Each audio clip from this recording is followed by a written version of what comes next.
Nous sommes ici sur le Causse-Méjean, sur la commune de Merwes, et c'est ici que le 24 mai 2016 s'est déroulé le 5e lâcher de gypaète depuis le début de la réintroduction qui a débuté en 2012. Donc cette année, ce sont 2 jeunes femelles de gypaète qui ont été reçues ici, 2 jeunes femelles qui ont été nommées par les écoles locales, Kayla et Igual.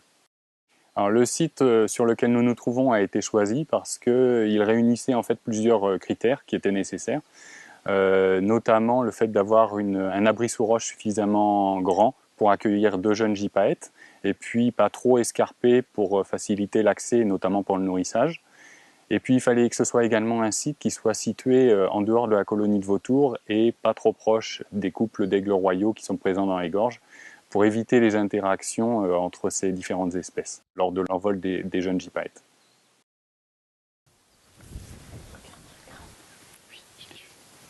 Les oiseaux sont arrivés ici le 24 mai dans la Vire, et depuis nous les suivons du lever du soleil au coucher du soleil tous les jours par permanence. On fait principalement de la surveillance dans la longue vue.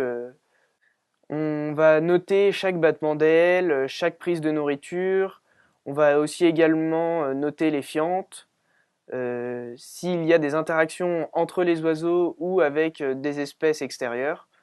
On est vraiment en continu auprès de ces 2 jeunes gypaètes pour voir comment ils évoluent et estimer leur état de santé. On compte chaque battement d'aile. Et les statistiques théoriques font que quand un oiseau atteint les 300 battements d'ailes par jour, c'est qu'il est prêt à pouvoir s'envoler. Ce sont régulièrement des vols très descendants et qui mettent pas les oiseaux en confiance au début. Et Kayla a réalisé des très beaux vols. Le premier de 35 secondes et suivi d'un deuxième de 45 secondes à peu près. Et désormais, elle se débrouille très très bien dans le ciel. Ce matin encore, elle a volé 37 minutes et quelques secondes sans avoir retouché le sol entre-temps.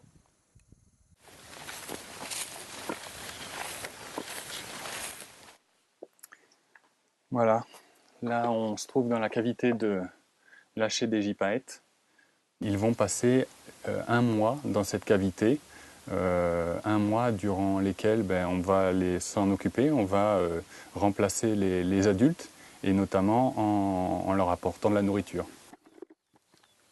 Au début, c'est quand même essentiellement de la viande qu'ils mangent, et puis progressivement, l'os est intégré dans leur régime alimentaire. Et à la fin de leur apprentissage, ils mangeront quasiment exclusivement des os. Le gypaète barbu, il a cet avantage que là, sur les 4 vautours, c'est l'un des meilleurs planeurs. En parallèle de ce point d'accueil qui est ouvert tous les jours en juillet jusqu'à la mi-août, on met aussi en place des animations pour les enfants de 7 à 13 ans sur le rôle du gypaète barbu, son régime alimentaire, comment on met en place un programme de réintroduction et qu'est-ce qui se passe après le lâcher, comment on suit les oiseaux, etc. Et en fin de journée, c'est des animations pour les adultes. Donc là, on essaye de se rapprocher au plus près, mais sans les déranger, des 2 jeunes gypaètes barbus qui ont été relâchés et qui en ce moment sont en envol.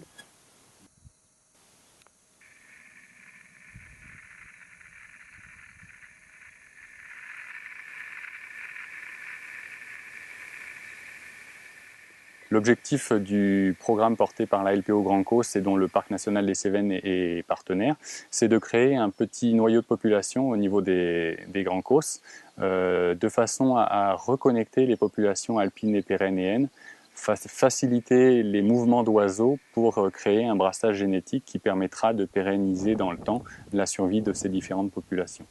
Et ce programme est en fait financé depuis 2015 par des fonds européens, via un programme LIFE. C'est un programme LIFE qui est nommé LIFE GYP Connect, comme gypaète et connexion.